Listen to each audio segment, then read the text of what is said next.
శుభోదయం మిత్రులారా, వార్తా కథనంపై విశ్లేషణ కార్యక్రమం టీజీటీవీ మార్నింగ్ న్యూస్ కు స్వాగతం. నేను మీ జర్నలిస్ట్ సత్య. ముందుగా వివిధ పత్రికల్లో వచ్చిన ప్రధాన వార్తలను కనుక పరిశీలించినట్టయితే, నిన్నటి రోజున పార్లమెంటు సాక్షిగా తెలంగాణ ఉద్యమానికి అవమానం జరిగింది.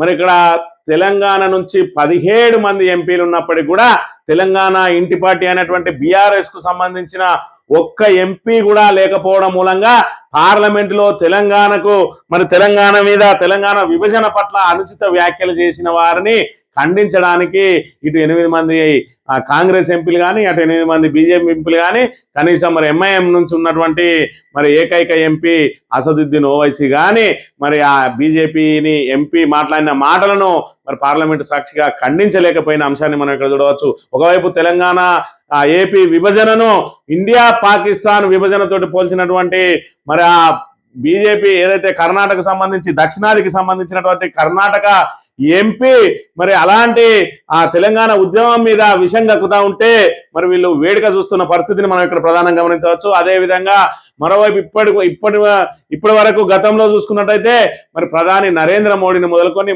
మొన్న ఆంధ్రప్రదేశ్కు సంబంధించిన టీడీపీ ఎంపీ వరకు ఇదే రకంగా తెలంగాణ మీద విషం కక్కుతూ వస్తూ ఉంటే తాజాగా బీజేపీ కర్ణాటక ఎంపీ కూడా మరి తెలంగాణ అదేవిధంగా ఆంధ్రప్రదేశ్ విభజనను తప్పుపట్టడాన్ని చూస్తూ ఉంటే తెలంగాణ ప్రజల ఆకాంక్షన ఏ విధంగా అవహేళనకు గురైతా ఉన్నది, మరి అక్కడ ఉన్నటువంటి ఎంపీలు ఏం చేస్తా ఉన్నారో ఒక్కసారి ఆలోచన చేయాల్సిన అవసరం ఉన్నదనే విషయాన్ని మనం ఇక్కడ ప్రధానంగా గమనించాలి. మరోవైపు చూసుకున్నట్టయితే బీసీలతోటి రాజకీయ కుట్రకు పాల్పడుతూ ఉన్నది కాంగ్రెస్ ప్రభుత్వం. బీసీల సంఖ్యను తక్కువ చేసి చూపించి మేము చేసిన దీని ప్రకారం చేయరని చెప్పి ఏదైతే కేంద్ర ప్రభుత్వం చేపట్టేటువంటి కులగణనను మ్యానిపులేట్ చేయడానికి కూడా ప్రయత్నం చేస్తూ ఉన్నది.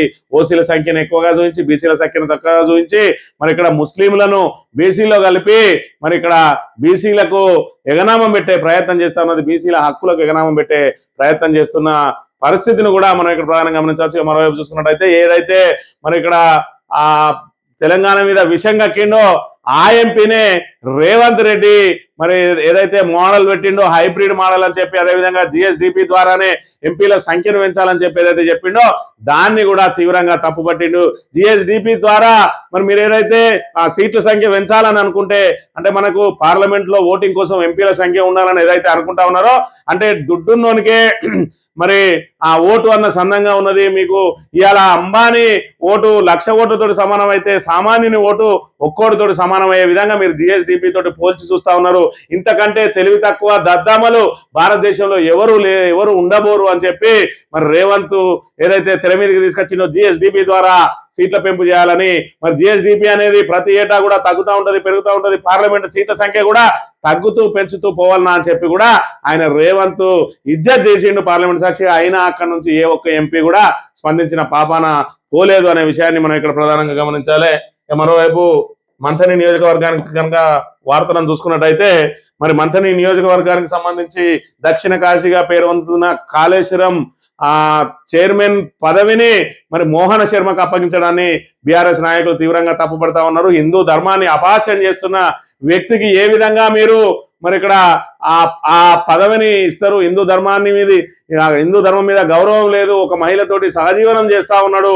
మరి ఇక్కడ చట్టబద్ధం కావచ్చు సహజీవనం, కానీ ధర్మబద్ధం కాదు కదా. హిందూ ధర్మాన్ని పరిరక్షించాల్సిన వాళ్లకు మరి ఆ పదవిని కట్టబెట్టాల్సింది పోయి హిందూ వివాహ వ్యవస్థనే అపహాస్యం చేస్తూ మరి ఇక్కడ సహజీవనం చేస్తున్నటువంటి ఆ మహిళను వివాహం చేసుకోకుండా ఉత్తుత్తి వివాహం పేరుతోటి రీల్స్ చేస్తున్నటువంటి ఏదైతే హిందూ ధర్మాన్ని అపహాస్యం చేస్తున్న వ్యక్తికి ఏ విధంగా ఇస్తారని తక్షణం బర్తరఫ్ చేయాలని చెప్పి నిన్నటి రోజున ప్రెస్ మీట్ పెట్టిండు.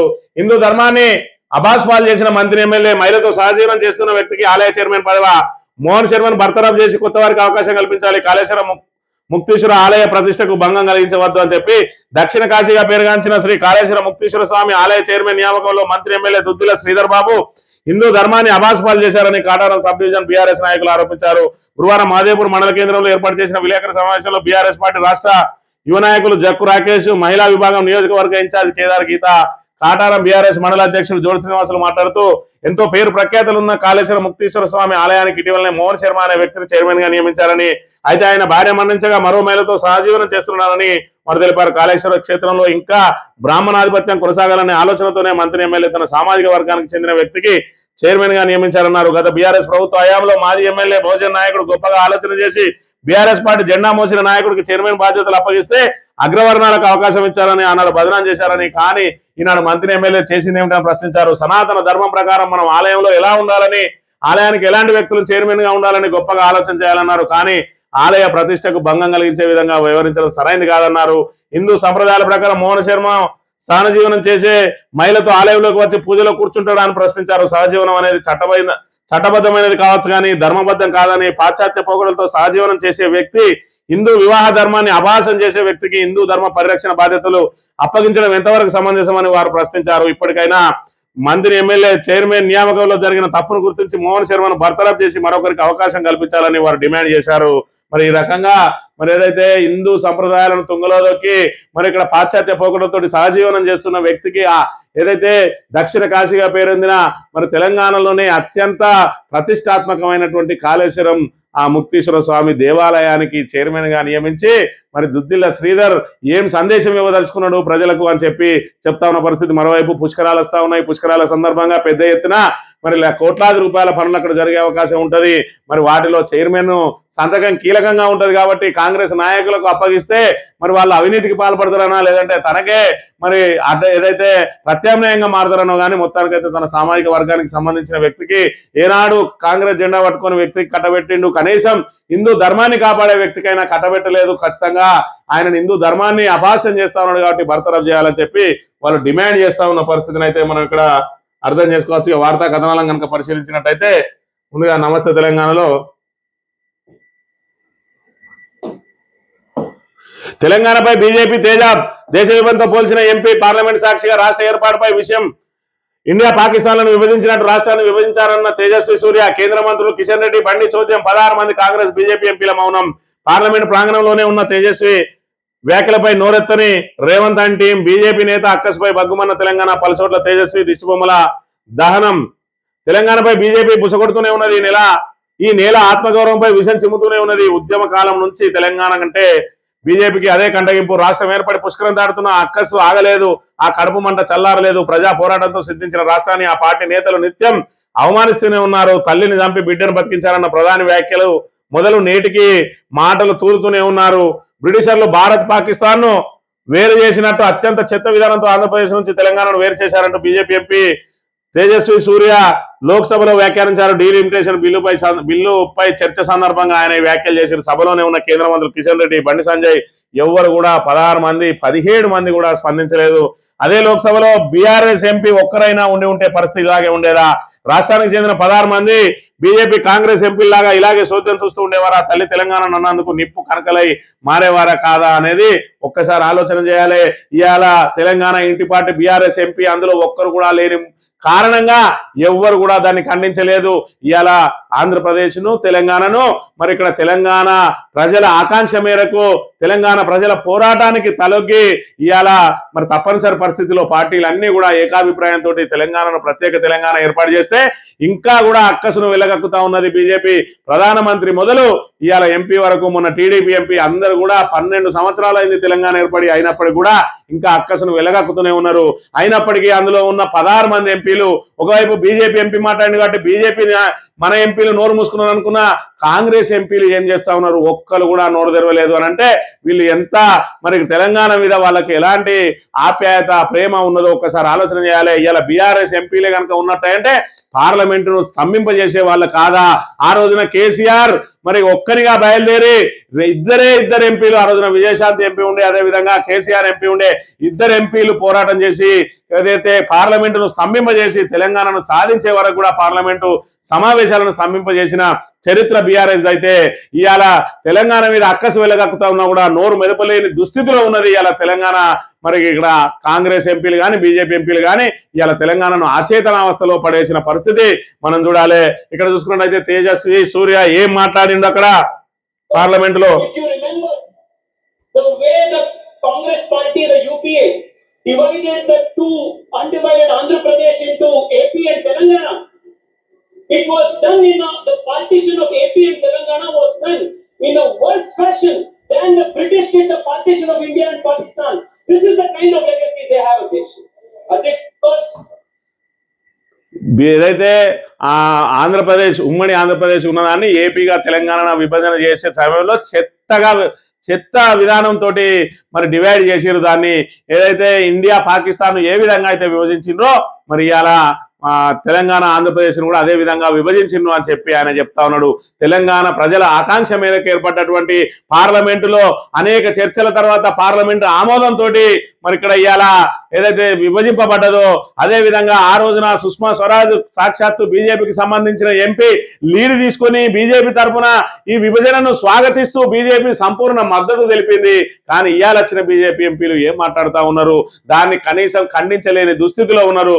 ఆఖరికి కిషన్ రెడ్డి మరి సమర్థిస్తూ ఏం చెప్తా ఉన్నాడు ఈ తేజస్వి సూర్య మాటలకు అని అంటే, ఈ రోజు ఉదయం ఈ యొక్క మహిళా రిజర్వేషన్ బిల్లు మీద మాట్లాడుతూ మన బెంగళూరు పార్లమెంట్ సభ్యులైనటువంటి తేజస్వి సూర్య గారు వారు మాట్లాడింది తెలంగాణ ప్రజలను కానీ తెలంగాణ ఉద్యమాన్ని కానీ మరి చిన్నపుచ్చే విధంగానో అవమానం చేసే విధంగానో వారు మాట్లాడలేదు. ఆ రకంగా మాట్లాడితే అది ఉపసంహరించుకుంటాం. కానీ వారు మాట్లాడినటువంటి ప్రధాన ఉద్దేశం ఏంటంటే 1969లో 369 మంది విద్యార్థులను కాల్చి చంపారు కాంగ్రెస్ పార్టీ. ఆ రోజు నుంచి 2014 వరకు కూడా ఉద్యమం జరిగితే 1200 మంది, ప్రపంచంలో ఎక్కడ లేదు 1200 మంది తెలంగాణ ఉద్యమకారులు ఆత్మహత్య చేసుకోవాల్సిన పరిస్థితి, బలిదానం చేసుకోవాల్సిన పరిస్థితి కాంగ్రెస్ పార్టీ యొక్క తప్పుడు విధానం కారణంగా, కాంగ్రెస్ పార్టీ యొక్క మోసపూరిత విధానం కారణంగా తెలంగాణ ప్రజలకు అన్యాయం జరిగింది. అన్యాయం జరిగిన విషయం చెప్పడం జరిగింది. నిజంగానే ఆయన గనక కాంగ్రెస్ తప్పుడు విధానాల వల్ల విద్యార్థుల ఆత్మహత్యలు జరిగినాయి, తప్పుడు విధానాలతోటి 1969లో విద్యార్థులను కాల్చి చంపిన ఆయనకి అనేది కనుక ఆయన ఉద్దేశమే అయ్యి ఉంటే ఆయన నేరుగానే అదే విషయం చెప్పొచ్చు కదా. ఇండియా పాకిస్తాన్ లాగా విభజించిండు అని చెప్పి ఎందుకు చెప్పాల్సి వచ్చింది? ఇవాళ ఆయన మాట్లాడే మాటలకు వీళ్ళు సమర్థించే మాటలకు పొంతన లేకుండా ఉన్నది. అదే నిజమైనట్టు అంటే ఇవాళ మీ కారణంగానే 1969 నుంచి మొదలుకొని 2014 వరకు కూడా మీ కారణంగానే ఈ రోజున ఆ తెలంగాణ వంచింపబడ్డది. తెలంగాణ పౌరులు మరి ఇక్కడ బలిదానాలు చేసుకోవాల్సిన దుస్థితి ఏర్పడ్డది. తెలంగాణ పౌరులను కాంగ్రెస్ మోసం చేసిందని చెప్పి నేరుగా చెప్పకుండా ఇవాళ విభజన విధానాన్ని ఎందుకు మరి ఇక్కడ ఆయన తప్పుపట్టిండో ఒక్కసారి ఆలోచన చేయాలి. ఇవాళ కాంగ్రెస్ కానీ బీజేపీకి కానీ తెలంగాణ మీద ఎవరికి కూడా ప్రేమ లేదు. నిజంగానే ప్రేమ ఉన్నట్టు అంటే అక్కడ తెలంగాణ ఉన్నటువంటి ఎంపీలు ఎంత పెద్ద ఎత్తున తమ నిరసనను వ్యక్తం చేయాల్సి ఉండే ఒక్కరు కూడా మాట్లాడలేదు అని అంటే మరి ఇక్కడ మరి పక్కనే జరుగుతున్నటువంటి తమిళనాడుకు ఇలాంటి సిచ్యువేషన్ ఎదురైతే వాళ్ళు కూడా ఏ విధంగా రెస్పాండ్ అయిందో ఒక్కసారి చూసినట్టయితే మనం ఇక్కడ ఏం మాట్లాడిండు, తమిళనాడు మీద కూడా ఆయన అదే విషయం కక్కిండు. తెలంగాణపై విషం చిమ్మడానికి ముందు అదే బీజేపీ ఎంపీ తేజస్వి సూర్య తమిళనాడు పైన నోరు పారేసుకున్నాడు. తమిళనాడు రాజకీయ పక్షాలు వేర్పాటువాద ధోరణిని ప్రదర్శిస్తున్నాయని చెప్పి మరి ఆయన అదే విధంగా అనుచిత వ్యాఖ్యలు చేస్తే అంతే సభలో ఉన్న తమిళ ఎంపీలు బగ్గున మండిపడ్డారు. పార్టీలకు అతీతంగా లేచి నిరసన తెలిపారు. ప్యానెల్ చైర్మన్ గా ఉన్న ఏకే ప్రేమచందన్ సైతం తేజస్వి వ్యాఖ్యలను సవరించుకోవాలని చెప్పి సూచించారు. ఎంత తేడా ఉన్నది మరి ఇక్కడ మనం చూసుకున్నట్టయితే తమిళనాడు వేర్పాటువాదాన్ని ప్రోత్సహిస్తా ఉన్నది అని చెప్పి ఆయన మాట్లాడితే తమిళనాడులో ఉన్న పార్టీలకు అతీతంగా ఎంపీలందరూ కూడా లేచి మరి ఇక్కడ ఎదురు దాడి చేసిండ్రు. వ్యాఖ్యలను ఉపసంహరించుకోవాలని చెప్పి సాక్షాత్తు మరి స్పీకర్ గా ఉన్న వ్యక్తే మరి ఆదేశించిండు అని అంటే మరి వాళ్ళ కట్టడి ఏ విధంగా ఉన్నది? తమిళనాడులో ప్రజలందరూ కూడా రాష్ట్ర ప్రయోజనాల కోసం పార్టీలకు అతీతంగా ఏ విధంగా పనిచేస్తా ఉన్నారు? ఇవాళ తెలంగాణకు సంబంధించిన ఎంపీలు వాళ్ళ పార్టీ ప్రయోజనాల కోసమే తప్ప ప్రాంత ప్రయోజనాల కోసం ఏమాత్రం కూడా వాళ్ళు కట్టుబడి లేరు అని చెప్పి దీని ద్వారా తేటతెల్లమైంది. ఒకవైపు మరి ఇక్కడ తెలంగాణ మీద విషయం కక్కుతా ఉంటే తెలంగాణకు సంబంధించిన బీజేపీ ఏదైతే ఎంపీ ప్రస్తుత కేంద్ర మంత్రి మరి దాని మీద ఏదైతే నిరసన వ్యక్తం చేయాల్సింది పోయి ఆయన వ్యాఖ్యలను సమర్థించుకుంటూ ఆయన వ్యాఖ్యలను సవరించే ప్రయత్నం చేస్తా ఉన్నాడు. అదే తమిళనాడుకు సంబంధించిన వ్యక్తులు వాళ్ళ మీద మీరు వేర్పాటువాదాన్ని ప్రోత్సహిస్తా ఉన్నారు, ప్రాంతీయ తత్వాన్ని ప్రోత్సహిస్తా ఉన్నారు, ప్రాంతీయ తత్వంతో ముందుకు సాగుతా ఉన్నారంటే వాళ్ళ ఎంపీ లేచి ఏం మాట్లాడిండో ఒకసారి చూసినట్టయితే Tejasvi Surya, honorable member, made a clear allegation that DMK stands for separatism of the country. Sir, in 1971, when Pakistan launched a war, we gave 6 crores, which was not matched by any other state, to make it this national country. In 1999, when Vajpayee was Prime Minister, Tamil Nadu government led by Dr. Karege Karunanidhi gave 100 crores for the Kargil war. He should not teach nationalism for us. We are for the nationalism. The only thing is you want to teach separate identity when you are imposing Hindi, when you are imposing Sanskrit. When you are not giving due respect for state autonomy. That's all. Check your record. Tamil Nadu MP ఏం మాట్లాడుతూ ఉన్నాడంటే మీరు ప్రాంతీయవాదులు ప్రాంతీయ తత్వం కోసమే పనిచేస్తామని చెప్పి ఆయన తేజస్వి వ్యాఖ్యలు ఏదైతే చేసిండో అదంతా తప్పు. తమిళనాడు వాళ్ళకు మాకు కూడా జాతీయ తత్వం ఉన్నది. మేము మా ప్రాంత ప్రయోజనాలను కాపాడుకుంటూనే మరి జాతీయ తత్వానికి మరి భారత జాతీయ సమగ్రతకు మేము అందరం కూడా కట్టుబడి ఉంటాం, పనిచేస్తాం. మా కంట్రిబ్యూషన్ కూడా ఉంటుంది. 1971లో జరిగినటువంటి వార్లో మరి ఇక్కడ ఆ పాకిస్తాన్తో జరిగిన వార్లో మా తమిళనాడు నుంచి 6 కోట్ల రూపాయలు మేము కేంద్ర నిధికి యుద్ధం కోసం అందజేసినాం. ఏ రాష్ట్రం కూడా అందజేయలేదు. అదేవిధంగా 1999లో కార్గిల్ యుద్ధంలో వాజ్పేయి ప్రధానమంత్రిగా ఉన్న సమయంలో మేము తమిళనాడు నుంచి 100 కోట్ల రూపాయలు కంట్రిబ్యూట్ చేసినాం యుద్ధం కోసం. భారతదేశం యుద్ధంలో గెలవాలి నిలవాలి అని చెప్పి భారతదేశానికి వెన్నుదన్నుగా ఉండి మా జాతీయ ఏదైతే సమగ్రతను కాపాడుకోవడానికి మేము చేసిన మరి విధానాన్ని ఎవరు తప్పు పట్టడానికి అవకాశం లేదు. మేము ప్రాంతీయ తత్వం కాదు, మా ప్రాంతాన్ని మా ప్రాంత ప్రయోజనాలను కాపాడుకుంటూనే మేము దేశ సమగ్రత కోసం పనిచేస్తామని చెప్పి మరి తమిళనాడు ఎంపీలు ఖండిస్తూ ఉంటే ఇవాళ ఆ తెలంగాణ ఎంపీ ఒక్కడు కూడా లేచి ఆయన వ్యాఖ్యలను తప్పు పట్టలేదు, కనీసం ఖండించలేదు. ఒక్క ఎంపీ కూడా మాట్లాడలేదు. పైపెచ్చు కేంద్ర మంత్రి ఆయన వ్యాఖ్యలను సవరించే ప్రయత్నం చేసిండు. ఇది తెలంగాణలో ఉన్నటువంటి దుస్థితి. ఇలా తెలంగాణకు ఇంటి పార్టీ అయినటువంటి బీఆర్ఎస్ఏ కనుక ఉంటే తెలంగాణకు ఇంత అవమానం జరిగేదా? తెలంగాణ తల్లికి ఇంత అవమానం జరిగేదా? ఒక్కసారి ఆలోచన చేసుకోవాలి ప్రజలందరూ, తెలంగాణ ప్రజలందరూ కూడా. బీసీలతో కాంగ్రెస్ రాజకీయ క్రీడ, ముస్లిం ఓటు బ్యాంక్ కోసం కాంగ్రెస్ పన్నాగం, కులగణను ముందు పెట్టి రేవంత్ పంతాట. బీసీలను కులాల వారీగా లెక్కగట్టిన ప్రభుత్వం ముస్లిం కుల వ్యవస్థను ఉద్దేశపూర్వక విస్మరణ, ప్రామాణికత లేకుండా ముస్లిం ఓబీసీ కేటగిరీ తమను తగ్గించి చూపారని రగులుతున్న బీసీలు మొత్తంగానైతే ముస్లిం ఓట్లను ఓన్ చేసుకోవాలనేది మరి ఇక్కడ రేవంత్ రెడ్డి వ్యూహం అని చెప్పి తేటతెల్లమైంది. ఇప్పటికే ముస్లింలకు వెన్నుదన్నుగా ఉంటూ మరి ఇక్కడ బయట దేశాల నుంచి వచ్చిన వాళ్ళు, పాకిస్తాన్ నుంచి వచ్చిన మంచిదే, బంగ్లాదేశ్ నుంచి వచ్చిన మంచిదే, రోహింగ్యాలకు కూడా ఓటు హక్కు కావాలని చెప్పి కోరే ఈ పార్టీ బూర్జువా పార్టీ ఇవాళ ముస్లిం ఓటు బ్యాంకును మరి కట్టగట్టుకుని ఒకవైపు ఉండడం కోసం ఇవాళ తెలంగాణలో ఉన్నటువంటి బీసీలకు తీవ్ర అన్యాయం చేస్తా ఉన్నదనే విషయాన్ని మనం ఇక్కడ గమనించాలి. జనాభాలో సింహభాగం బీసీలే. రాష్ట్రంలో బీసీలు 46.25, ఎస్సీలు 17.43, ఎస్టీలు 10.45, మైనార్టీలు 12.56, ఇతర ఓసీలు 13.31% అని చెప్పి మరి ఇక్కడ భూమిపై రెడ్డి యాదవ లంబాడ వర్గాలకే ఎక్కువ ఆధిపత్యం ఉన్నది. అదేవిధంగా కులాంతర వివాహాల్లో అగ్రవర్ణాలు ముఖ్యంగా అధికంగా బ్రాహ్మణులు చేసుకుంటా ఉన్నారని చెప్తున్న పరిస్థితి. మరోవైపు మరి నిజమైన సంక్షేమం ఏంటిది అని అంటే మరి గతంలో చూసుకున్నట్టయితే సంక్షేమ పథకాలకు సంబంధించి కేసీఆర్ ప్రవేశపెట్టినటువంటి మరి ఎవరు కూడా ఊహించని కావాలని పోరాటం చేయని రైతు బంధు, రైతు బీమా, అదేవిధంగా 200 ఉన్నటువంటి పెన్షన్ను 2000 చేసి ఆసరా పెన్షన్లతోటి మరి ఇక్కడ వృద్ధులకు వికలాంగులకు వాళ్ళందరికీ వెన్నుదన్నుగా నిలిచిండు. అవి సంక్షేమ పథకాలు అంటారు. అదేవిధంగా ఇలా కేసీఆర్ కిట్ పేరుతోటి మరి ఇక్కడ ఏదైతే ఆ గర్భిణీ స్త్రీలను నిలువున కోసేసి అవసరం లేకుండా సిజేరియన్లు చేసే ఆ కడుపు కోతలను ఆపేసి ఇవాళ మాతా శిశు కేంద్రాల్లో మరి ఆ ప్రసవాలను పెంచి మరి సాధారణ ప్రసవాలను తీసుకొని వచ్చి ఇవాళ తల్లి బిడ్డల క్షేమం కోసం ప్రవేశపెట్టిన కేసీఆర్ కిట్టు, అదేవిధంగా తల్లి బిడ్డల కోసం న్యూట్రిషన్ కిట్టు, ఇలాంటి అనేక సంక్షేమ పథకాలు ఉంటే ఇవాళ వీళ్ళు పెట్టిన ఉచిత బస్సే అత్యధికంగా సంక్షేమ పథకం అట. ఇవాళ రైతు బంధు గురించి ఎవరు మాట్లాడతలేరట, రైతు బీమా గురించి ఎవరు మాట్లాడతలేరట. మరి ఇక్కడ ఏది కూడా ముఖ్యమైనది కాదు. మేము పెట్టిన మరి ఉచిత బస్సే ఇవాళ ప్రజలకు అనూహ్యమైన మరి వాళ్ళ లోపల జీవితాల్లో మార్పు తీసుకొస్తుందట. ఇది ఎంత హాస్యాస్పదంగా ఉన్నదో ఒకసారి మనమే అర్థం చేసుకోవాలి. ఇక లోక్సభ సీట్ల సంఖ్య 850 పెరుగుతాయని చెప్పి ఏదైతే ఊహాగానాలు వెలువడ్డాయో అవన్నీ కూడా తప్పు. మేము ఖచ్చితంగా ప్రతి రాష్ట్రంలో మీరు ఏదైతే కోరుకుంటా ఉన్నారో జనాభా ప్రాతిపదికన కాకుండా 50% పెంచుతా ఉన్నారు. బిల్లులో అది చేర్చలేదు. కానీ ఇప్పటి వరకు ఏదైతే సందేహాలు మరి వ్యక్తం చేసిండో దానికి సంబంధించి నిన్న రోజున హోంమంత్రి క్లారిటీ ఇచ్చిండు.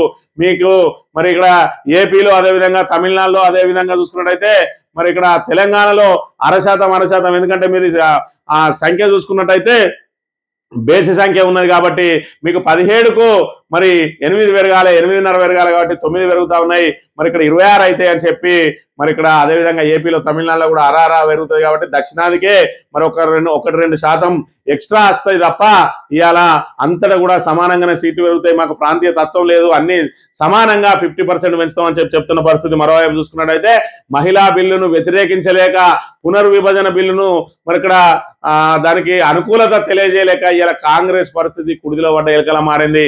ఇవాళ మహిళా బిల్లును ఏ విధంగా ప్రవేశపెడతా ఉన్నారు అని అంటే మహిళలకు సంబంధించి ఈ సీట్లు పెరిగిన తర్వాత మాత్రమే వాళ్లకు మరి ఇక్కడ రిజర్వేషన్ వర్తించే విధంగా బిల్లులో అవి పొందుపరిచింది కాబట్టి ఇవాళ 816లో ఎన్ని సీట్లు అయితే పెరుగుతాయో అన్ని సీట్లు అన్ని కూడా మరి మహిళలకే కేటాయిస్తా ఉన్నారు. 543 సీట్లు ఏవైతే ఉన్నాయో పాతాయి అవి యథావిధంగా జనరల్ స్థానాలుగానే ఉండబోతా ఉన్నాయి. మరి ఇక్కడ దానిలో కూడా మహిళలు పోటీ చేసే అవకాశం ఉంటది. మరి పెరిగిన సీట్లు మహిళలకు కేటాయించడానికి ఇవాళ కాంగ్రెస్ అడ్డుపడుతుందా లేదంటే మరి అనుకూలత తెలియజేస్తుందా? మరి మిమ్మల్నే నేనే మీ కోర్టులో వేసినామని చెప్పి బాహాటంగానే చెప్తా ఉన్నారు. మరోవైపు ఈ మహిళా రిజర్వేషన్ బిల్లు క్రెడిట్ అంతా మీరే తీసుకోండి, ఈ మహిళా రిజర్వేషన్ బిల్లు మేమే సాధించినామని చెప్పి మీరు చెప్పదలుచుకుంటే మీ బ్యానర్లు పోస్టర్లు మీ నాయకుల పోస్టర్లతోటి మేమే ప్రభుత్వ ఖర్చుతోటి పెడతామని కూడా మరి ఇక్కడ రాజకీయంగా ఇరకాటంలో పడేస్తా ఉన్నది. మరి నిన్నటి రోజున ప్రియాంక గాంధీ చెప్పింది కూడా చాణక్యుడే ఉంటే ఇప్పుడు చాణక్యుడే కనుక బతికి ఉంటే ఖచ్చితంగా మీ రాజకీయ క్రీడను చూసి ఆయన ముక్కును వేలేసుకునేటోడు, అంతకంటే చాణక్యుని కంటే మీరు ఎక్కువ మరి ఏదైతే వ్యూహరచన చేస్తా ఉన్నారని చెప్పి మరి సాక్షాత్తు ప్రియాంక గాంధీని అంగీకరించక తప్పని పరిస్థితి. ఈ రోజు ముందు నుయ్యి వెనుక గొయ్యన్న చందంగా ఉన్నది. ఇవాళ పునర్విభజన బిల్లును వ్యతిరేకిస్తే మహిళా రిజర్వేషన్ బిల్లు రాదు, మహిళా రిజర్వేషన్ బిల్లును వ్యతిరేకిస్తే మహిళల నుంచి తీవ్రమైన వ్యతిరేకత వచ్చే అవకాశం ఉన్నది. మొత్తంగా పునర్విభజన బిల్లుకు మద్దతు తెలుపక తప్పని పరిస్థితి ఉన్నది అలా కాంగ్రెస్ కు. దాని నుంచి విడదీసి 543 సీట్లను మాత్రమే ఉంచి మహిళా రిజర్వేషన్ బిల్లు దేని అంటున్నారు. లేదు, ఖచ్చితంగా పునర్విభజన చేయాల్సిందే, దీని ద్వారా మీకు వచ్చే నష్టం ఏంది అని చెప్తా ఉన్నారు. కొన్ని దక్షిణాదికి నష్టం జరుగుతుందని చెప్పి ఏదన్నా ఒక పాయింట్ తీద్దాం అనుకుంటే వాళ్ళు ప్రతి రాష్ట్రంలో కూడా 50% పెంచుతా ఉన్నారు.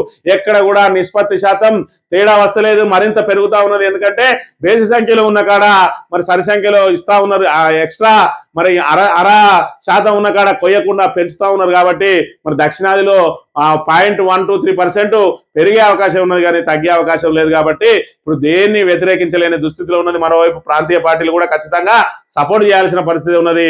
మరి డిఎంకే లాంటి వాళ్ళు వ్యతిరేకిస్తున్నప్పటికీ కూడా దానిలో వ్యతిరేకించేదల్లా మరి శాస్త్రీయంగా మాత్రం ఎలాంటి మరి ఇక్కడ కారణాలు కనబడడం లేదు. కాబట్టి మరి ఇక్కడ మహిళా రిజర్వేషన్ బిల్లును అడ్డం పెట్టుకొని పునర్విభజన బిల్లును సాధించి జమిలీ ఎన్నికలకు పోయి మళ్ళీ 4వసారి మరి ఇక్కడ ఏదైతే ఆ పీఠంలో కూర్చోవడానికి బీజేపీ ఖచ్చితంగా మరి వ్యూహరచన చేసింది.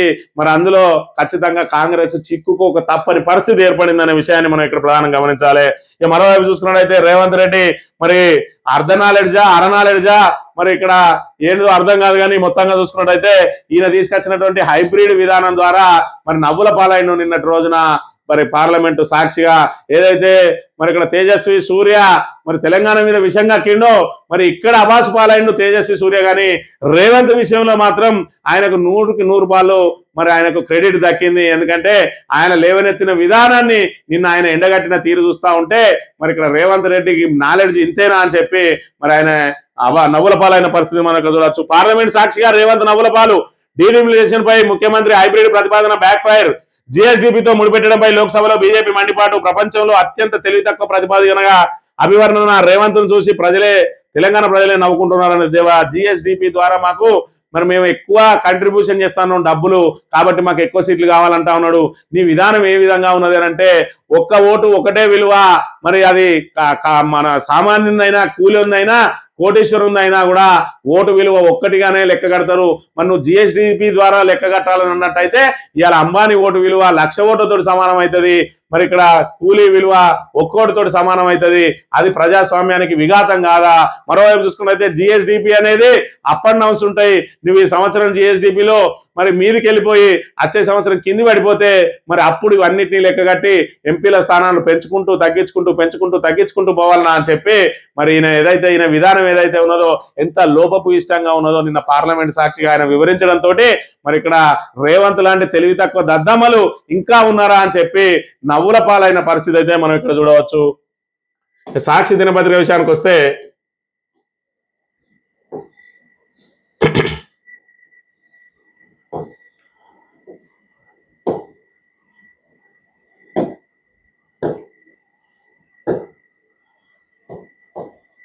డీలిమిటేషన్ దంగలకు రంగం సిద్ధం. మహిళా బిల్లుపై లోక్సభలో నేడే ఓటింగ్. ఆమోదానికి 3/2 మెజార్టీ అవసరం. రాజ్యాంగ సవరణ బిల్లును వ్యతిరేకించిన విపక్షాలు. డివిజన్ అనంతరం చర్చకు స్వీకరించిన లోక్సభ మరో 2 బిల్లులను కూడా ప్రవేశపెట్టిన కేంద్రం. అర్ధరాత్రి దాకా చర్చ. అధికార విపక్షాల వాగ్యుద్ధమట. ఓరాఓరి వాదనలు. పార్లమెంట్ లో 3 రోజుల ప్రత్యేక సమావేశాల్లో భాగంగా గురువారం ఉదయం లోక్సభ సమావేశం మొదలవగానే తీవ్ర ఉద్రిక్తత నెలకొన్నది. రాజ్యాంగ సవరణ 131వ సవరణ బిల్లును విపక్షాలను తీవ్రంగా వ్యతిరేకించడంతో దానిపై 40 నిమిషాల పాటు తీవ్ర చర్చ జరిగింది. చివరకు డివిజన్ ఓటింగ్ అనంతరం సవరణ బిల్లుతో పాటు మరి ఇక్కడ ఈ మిగతా 2 బిల్లులను కూడా ప్రవేశపెట్టి జరిగిందట. మరి ఏదైతే మీకు అనుమానాలు ఉన్నాయో ఖచ్చితంగా తెలంగాణలో చూసుకున్నట్టయితే 26, ఏపీలో చూసుకున్నట్టయితే 38 పెరగబోతా ఉన్నాయి. మొత్తంగా దక్షిణాది రాష్ట్రాల్లో సంఖ్య 195కు చేరబోతా ఉన్నదని చెప్పి మరి మీరు ఎలాంటి అపనమ్మకాలు పెట్టుకోవద్దు. జనాభా ప్రాతిపదికన కాదు, మేము ఖచ్చితంగా ప్రతి రాష్ట్రంలో 50% వేస్తామని చెప్పి నిన్న క్లారిటీలో ఇచ్చిండు. బిల్లులో ఎందుకు పొందుపరచలేదని చెప్పి ఇప్పటి వరకు విపక్షాలన్నీ అనుమానాలు వ్యక్తం చేస్తే మరి ఏదైతే పార్లమెంట్ సాక్షిగా ఆయన సంఖ్యతో సహా చెప్పి వాళ్ళను మన సందేహాలను నివృత్తి చేసిన పరిస్థితిని మనం ఇక్కడ ప్రధానంగా గమనించాలి. ఇక తేజస్వి వ్యాఖ్యలను తిప్పికొట్టండి. బీజేపీ నేతల తీరును ఎండగట్టండి. మంత్రులు ఎంపీలతో భేటీలో సీఎం రేవంత్ రెడ్డి ఆదేశమట. ఇలా చెప్తే తప్ప, ఇక్కడ విమర్శలు వస్తే తప్ప, మరి ఇక్కడ తెలంగాణ వ్యాప్తంగా ప్రజలందరూ బగ్గుమంటే తప్ప ఎంపీలు స్పందించారట. అది కాంగ్రెస్ ఎంపీల తీరు. అక్కడికక్కడ స్పందించేంత సోయలేని వాళ్ళని ఇవాళ మనం ఎంపీలుగా ఎన్నుకున్నామని చెప్పి చెప్పక తప్పని పరిస్థితి. ఈ ఆంధ్రజ్యోతి విషయానికి వస్తే ఏ రాష్ట్రానికి కూడా సీట్ల శాతం తగ్గదు. మరి ఇక్కడ అదే విధంగా కోటాను వ్యతిరేకిస్తే మహిళా ప్రపంచం మిమ్మల్ని క్షమించదు, మీరే నష్టపోతారు అని చెప్పి మాదేం లేదు, మేమైతే మహిళలకు అనుకూలంగా ఉన్నాం, సానుకూలంగా ఉన్నాం, వాళ్ళందరినీ కూడా 33% పార్లమెంటుకు అసెంబ్లీలకు తీసుకుపోవడానికి సిద్ధంగా ఉన్నాం. మీరు ఒప్పుకోకపోతే మరి మీ కర్మ. మరి మహిళలందరూ కూడా రేపటి రోజున రాబోయే ఎన్నికల్లో మళ్ళొకసారి మాకు అవకాశం కల్పించి పెద్ద ఎత్తున మరి 3/2 మెజార్టీ ఏదైతే అవసరం ఉంటుందో ఆ మెజార్టీని కూడా మాకు ఇచ్చి గెలిపిస్తేనే వాళ్ళ బిల్లులు సాధ్యమవుతుంది. లేదంటే ఇప్పుడు మీరు ఖచ్చితంగా సహకరిస్తే మరి మీ మీద కూడా కొంతవరకు సానుభూతి ఉంటుంది అని చెప్పి వాళ్ళను డిఫెన్స్ లో పడేసిండు ఇలా ప్రధానమంత్రి. దానికి ఆయన పెట్టుకున్న విధానం ఏంది అని అంటే ఖచ్చితంగా మహిళా రిజర్వేషన్ బిల్లు అమలు కావాలనంటే సంఖ్యతో సహా అందులో పేర్కొనబోతా ఉన్నాడు. మరి ఇక్కడ ఏదైతే 816 ఏదైతే పెరుగుతా ఉన్నాయో అందులో నుంచి 33% అని చెప్పి ఇంత పెరగబోతా ఉన్నాయి. ఇందులో ఇన్ని మహిళా రిజర్వేషన్ కు కేటాయిస్తా ఉన్నామని చెప్పి బిల్లు పెడతా ఉన్నాడు. కాబట్టి పునర్వియోజన బిల్లుకు మరి ఖచ్చితంగా అంగీకరించినట్టే అవుతుంది. మహిళా బిల్లును అంగీకరిస్తే అనే విషయాన్ని మనం ఇక్కడ గమనించాలి. ప్రజాస్వామ్యంపై కేంద్రం ప్రత్యక్ష దాడేట. 3 సభ్యుల కమిషన్ రాష్ట్రాల తలరాతను నిర్ణయిస్తుందా? రాజ్యాంగ సవరణ బిల్లు ఆమోదం పొందితే ప్రజాస్వామ్యం అంతమైనట్లే. ఎంత అంతమైనట్టో ఎవ్వరు కూడా దాన్ని వివరిస్తలేరు. ఇవాళ చూసుకున్నట్టయితే ప్రతి రాష్ట్రంలో 50% పెరిగినట్టు అయ్యి ఉంటే మరి దీని ద్వారా సంఖ్య పెరుగుతుంది తప్ప దీనిలో ఉన్నటువంటి పర్సంటేజ్ ఏమాత్రం తేడా రాదు కదా. మరి ఏ విధంగా నష్టం జరుగుతూ ఉన్నది అంటే దానికి వాళ్ళ దగ్గర సమాధానం లేదు. దీని ద్వారా మహిళా రిజర్వేషన్ పెట్టుకొని అదేవిధంగా డీలిమిటేషన్ ప్రక్రియ ద్వారా సీట్ల స్థానాలు పెరిగితే ఏదైతే బీజేపీ బలంగా ఉన్న చోట్ల అత్యధిక స్థానాలను వాళ్ళు గెలిచే అవకాశం ఉంటాయి. కాబట్టి వాళ్ళే మళ్ళీ రేపటి రోజున 4వ ప్రభుత్వాన్ని ఏర్పాటు చేస్తారని చెప్పి కాంగ్రెస్ వ్యతిరేకిస్తున్నది తప్ప దీనిలో వ్యతిరేకించడానికి సాంకేతిక కారణాలు అయితే ఏమి లేవు అనే విషయాన్ని మనం ఇక్కడ ప్రధానంగా చూడాలి. ఈనాడు దినపత్రిక విషయానికి వస్తే రాజ్యసభ సభ్యుడిగా వేం నరేందర్ రెడ్డి ప్రమాణ స్వీకారం చేస్తారన్నట. ఈయన కోసం మొత్తం రాష్ట్ర మంత్రివర్గమే తరలి వెళ్ళింది. ఆఫ్టర్ ఆల్ రాజ్యసభకు నామినేటెడ్ గా ఇచ్చిన పోస్టుకు ఇవాళ ఏ విధంగా వెంపర్లాడుతా ఉన్నారు. కేవలం ముఖ్యమంత్రి మరి అక్కడ స్నేహితుడని ఆయన ప్రాపకం కోసం ఇలా మంత్రులు కూడా వెంపర్లాడుతున్న పరిస్థితిని మనం ఇక్కడ ప్రధానంగా గమనించాలి. బిల్లు ఆమోదిస్తే ప్రజాస్వామ్యం అంతమే అంటుంది. ఏ విధంగా అంతమో మాత్రం చెప్పడం లేదు. ఇక తేలేది నేడే. రాజ్యాంగ సవరణ బిల్లులపై నేను 4 గంటల కోటింగ్. మరో 2 3 బిల్లులను ప్రవేశపెట్టిన కేంద్రం. మహిళలకు 272 సీట్లు. మహిళ కోటాలో ఎస్సీ ఎస్టీలకు ఉపకోట. మహిళలకు 272 సీట్లు అని చెప్పి ఏదైతే ఇక్కడ ఈ మెలిక పెట్టిండ్రో ఈ మెలిక ద్వారానే ఇవాళ కాంగ్రెస్ ఆ ఉచ్చులో చిక్కుకున్నది అనే విషయాన్ని మనం ఇక్కడ గమనించాలి. మేము మహిళా రిజర్వేషన్ ను ఆమోదిస్తాను అనంటే డీలిమిటేషన్ ప్రక్రియను ఆమోదించినట్టే. మేము డీలిమిటేషన్ ప్రక్రియను ఆమోదిస్తలేము అనంటే ఈ మహిళలకు 272 సీట్లు రావడానికి మేము వ్యతిరేకం అన్నట్టే. ఇవాళ ముందు చూస్తే నుయ్యి వెనుక చూస్తే గొయ్యన్న చందంగా కాంగ్రెస్ మహిళా రిజర్వేషన్ బిల్లును వ్యతిరేకించలేక డీలిమిటేషన్ బిల్లును సమర్థించలేక కుడిదిలో పడ్డ ఎలకలా కొట్లాడుతా ఉన్నది. దానికే మరి అపర చాణక్యులుగా ఉన్నారు. ఇలా చాణక్యుడు చూసే ముక్కున వేలేసుకునేవాడని చెప్పి ప్రియాంక గాంధీ మాట్లాడుతూ ఉన్నది అని అంటే తమ చేతగాంతనాన్ని నిస్సహాయతను వాళ్ళే బయట పెట్టుకుంటా ఉన్నారు. ఇలా అధికార పార్టీని పార్లమెంటు సమావేశాల్లో మరి అదే విధంగా ఏదైతే ప్రతిపక్షాలను మరి ఇక్కడ తట్టుకోవడానికి ఇక్కడ అసెంబ్లీలో 2 జాగాల్లో కూడా కాంగ్రెస్ విఫలమైంది. ఇక్కడ అధికార పార్టీగా ఉండి మరి ఇక్కడ ఏదైతే ప్రశ్నిస్తున్న బీఆర్ఎస్ ప్రశ్నలకు సమాధానాలు చెప్పలేక వాళ్ళని సస్పెండ్ చేసి చేతులు దులుపుకుంటా ఉన్న పరిస్థితి. ఇక్కడ లోక్సభలో చూసుకున్నట్టయితే మరి మేము ఎంతైనా మాట్లాడండి ఏమైనా మాట్లాడండి అని చెప్పి అవకాశం కల్పిస్తే వాళ్ళను మరి దిగ్బంధం చేయలేక చేతులు ఎత్తేస్తున్న పరిస్థితులలో ఇలా కాంగ్రెస్ పరిస్థితి అగమ్య గోచరంగా ఉన్నది. ఏది ఏమైనా ఈ బిల్లుకు మద్దతు తెలిపకపోతే మరి దోషిగా మారేది ఖచ్చితంగా కాంగ్రెసే అని చెప్పి మాత్రం తేటతెల్లమవుతున్నది. ఇది ఈ రోజు మార్నింగ్ న్యూస్. రేపు వెళ్తాం. Thank you very much.